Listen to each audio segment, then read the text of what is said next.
Where's Stuhal, min friend, and welcome to another video. Oh boy, the review of the Rings of Power, episode 5 is here, and I have to make it on one take. I shall not give this show more time than necessary.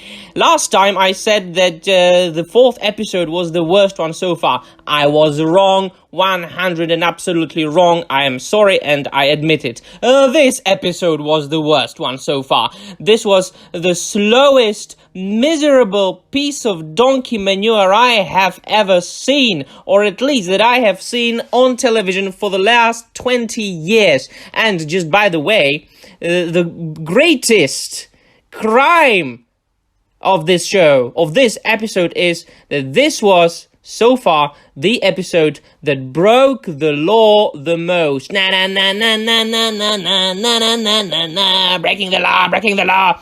Things happened, my dear friends, that are 100% absolutely contradicting the law and the events that come later. And there I thought that the estate had a deal with Amazon that they cannot do anything that would contradict or delete the events that will happen later on in the stories in the book.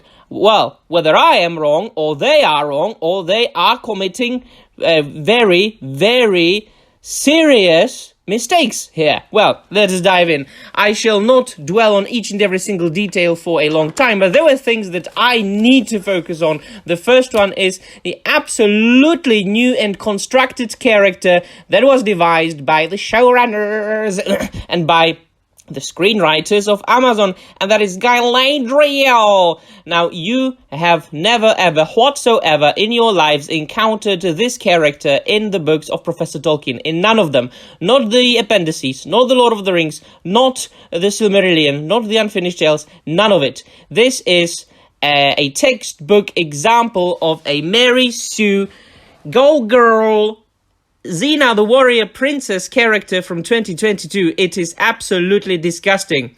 Now, we of course continue her story in Numenor, where she wants to, well, basically leave for Middle-earth so she can continue on her quest to avenge her brother, who was, according to the lore, of course, slain in the dungeons of Sauron by a werewolf. Now, there were hints in this show that this actually happened, but what is more important is that everybody who is on the side of Galadriel, of those characters in the show, in Numenor, because of course we know from the lore that Numenor was divided in two halves, basically, the supporters of the old ways and the ones who,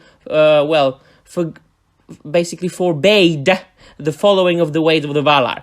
And those who are pro-elves and pro-Valar, they are following her as she was a literal Joan of Arc. There was a scene where she was teaching aspiring soldiers and sailors to fight with swords. There was a 5-minute sequence and scene where she was double wielding 2 swords and kicking the asses of young Numenorian soldiers. It was so cringe, I couldn't hold myself but laugh. And of course, the choreography of the scene was absolutely ridiculous. You could see that the movements were taught and learned, and that they felt very uncomfortable doing these scenes. It was very incompetently done, and the choreographer who they hired for this show is most certainly not one of those who was involved in Peter Jackson's The Lord of the Rings or The Hobbit trilogies. Now, of course, we meet the character of Elendil and Isildur. Once again, I do refuse to use the correct pronunciations as I would pronounce the names if I were talking about Professor Tolkien's characters. This is not Galadriel, this is not Elendil, this is not Isildur, this is Galadriel, this is Elendil, this is Isildur, because they are Amazon's characters. So we meet Elendil and Isildur, and of course, there is this daddy versus son struggle Of course, that in modern TV shows we cannot have a good relationships depicted between a father and a son. So of course, Isildur wants to get on the ship to go to Middle-earth with the other Numenorians, but he F's up, so Elendil doesn't want to allow it.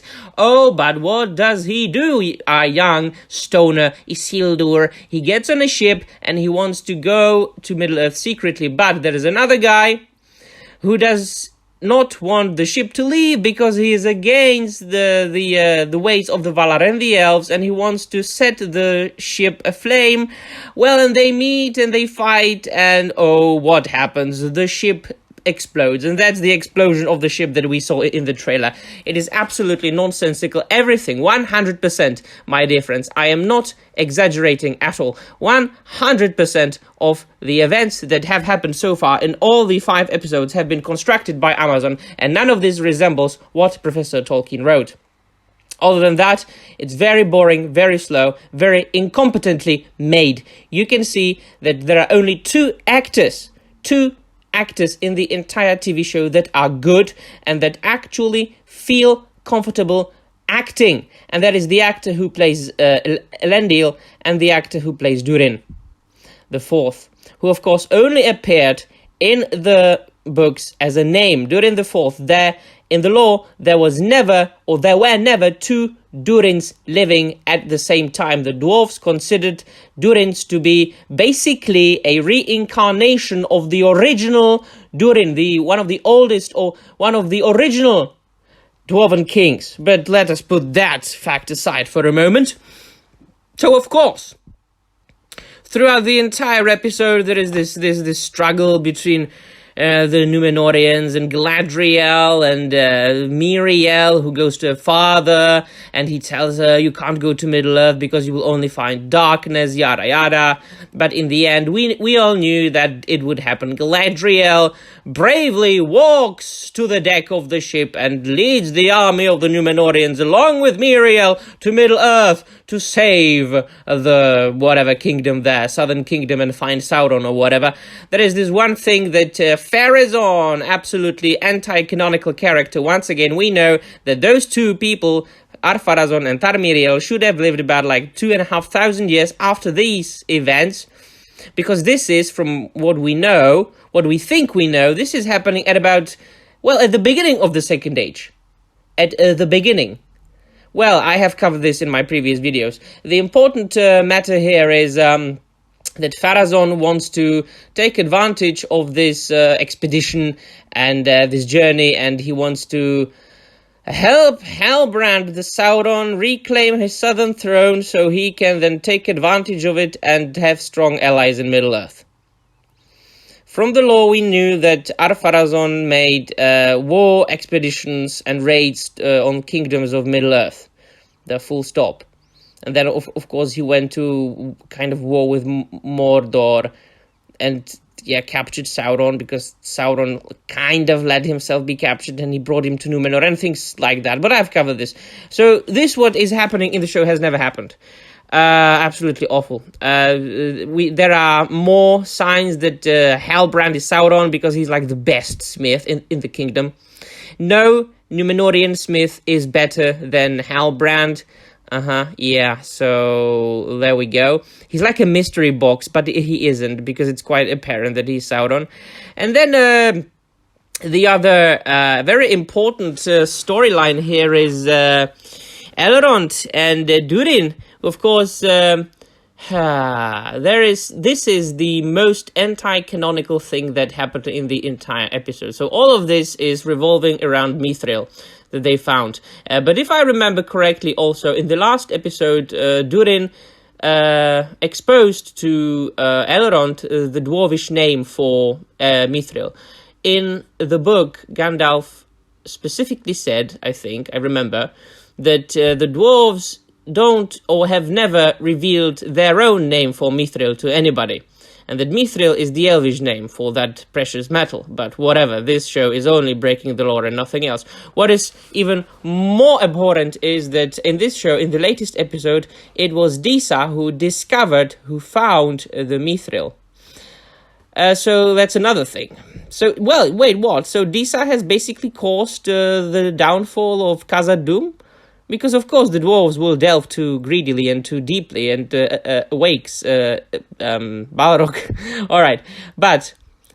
Oh, this is something. This is something. So, they found out in the show, Gil-galad, yeah, right, that the light and the life of the Eldar, of elves, is dwindling in Middle-earth.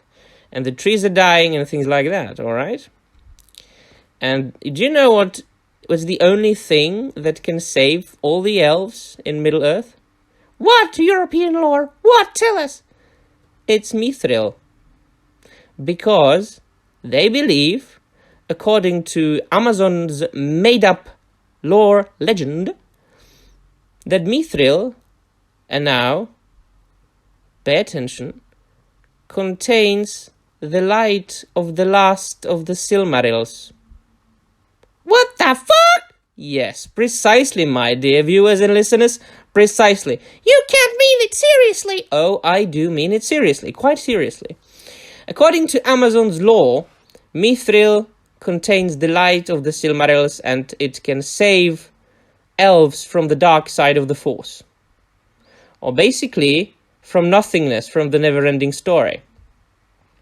Do I really have to say more? So that in the end of this story arc, Durin and Elrond, they make a pact that Durin will provide elves with Mithril so they don't die. Whoa. Oh yes, the only advantage, the only good thing about all this is Durin, who makes two good jokes in this episode. And one of them, I have to give the credit to the actor of how he put the joke. Of course, the joke is horribly awful, cringy, and not funny and not fun. But he put it so brilliantly that I had to laugh. He said that elves take a week before they can take a you know what. So that was a very good joke. That was a good one. So, can you explain why is the world so cruel? I suppose we all deserve it. You know, Amazon, I think, is the punishment for the sins of human beings. Let us move on to the Harfoots. Of course, we discover that Meteor Man is a wizard because he can do magic. And he's a retard, indeed, he is. He can, well, he's learning, he's slowly learning how to speak, of course. I called it last time, or the time before last. He's absolutely hysterically excited about snails. So snails is basically the only thing he can say multiple times. And then he chases off those pig dogs from Willow. Whoa, I mean, wolves from the Rings of Power. And he just smashes the ground, and the wolves fly away. I was actually expecting to see Kamehameha. That would be more exciting, you know? Like, Meteor Man! Stranger! Watch out! Kamehameha! That would have been more exciting, actually. Or more exciting. And then, of course, he hurts his hand and arm because he smashes the ground, so he has ouchie. So he goes to a pond or whatever, and he freezes the pond so that he puts ice, basically, on his ouchie. And Chick Frodo, Nori, comes to him, and she puts her hand on his hand, and her hand freezes too for a little bit, but then it's absolutely all right and okay, but she's scared of him. She's afraid suddenly for like 5 minutes, because in the next episode they will be all right as well. Of course, all right again, believe me. Wow, this is painful. Oh, we've got the priest chicks. We've got the priest chicks that are looking for Meteor Man. They make their first appearance, and that's it. That's it. The priestess with nice teeth and awful face just comes and just looks at the place where Meteor Man landed, and they have like the constellation that looks like the reversed Gandalf rune on their shield or whatever. Yeah, mystery box. Another mystery box. Is it the second one? So Halbrand's a mystery box, but not really because he's Sauron. Meteor Man is a mystery box, but not really because he's a wizard. Probably Gandalf, maybe one of the bluesies. But who cares? Nobody cares. I don't care. I can't wait for this show to end. And the final story arc that I'm going to focus on here is from the Southlands, where there is a division of the people that are in the Watchtower under the supervision of Elendil and Bronwyn. And first, there was this guy. Do you remember him? The guy who was absolutely into Sauron, and he wanted to follow him. So yeah, he went with half of the people from the Watchtower, and they went to Adar, and they bent the knee, and he said, I will bow down to you, Sauron. Wait, you're not Sauron? And it is literally, this is what happened. So the guy thought that Adar the elf was Sauron. And, well, of course he wasn't, yeah. And so Adar said, all right, fella. If you want to follow me, you will kill this young kid who came with you. And he gave him a knife and held the boy. And that's where the story arc ended. Oh no, this was almost too painful. So, the prize for the most annoying character of all the 5 episodes finally goes to Galadriel. It doesn't go to Miriel. I'm sorry, Miriel. It doesn't go to you. It goes to Galadriel because she's the biggest cunt I have ever seen on screen. And, wow. And yeah, there's another mystery box, which I forgot about, which is the knife, or the blade, the handle that they found, that Theo found, and the orcs that are, they are looking for it. So Rondir saw it, and he says, there's like a statue with the same knife there, and he just pulled down some bush, and he says, oh, look, there it is. I know what it is. It's a key. And Bronwyn asks him, key to what? And Arondir says, I don't know. And that's it. This show is full of bullcrap. This show is constructed nothing that is 100% made up by Amazon. It is slow. It is boring. It is full of cringy lines and plot holes. It is full of nonsensical, story points. None of this makes sense, even on itself, on its own. And you can see that those people are very uncomfortable playing these characters, at least most of them. The only 2 characters from this episode, actors that are actually good actors are Elendil and Durin. And it's just a pity that they have to be involved in this bullshit. Alright, I could be talking about this for hours, but I really don't want to take much of your time. I just pointed out the biggest crimes against humanity that this show provided us. This episode. Alright, let me know in the comments down below what you think. And that will be all. Thank you very much for watching. Anna Maria.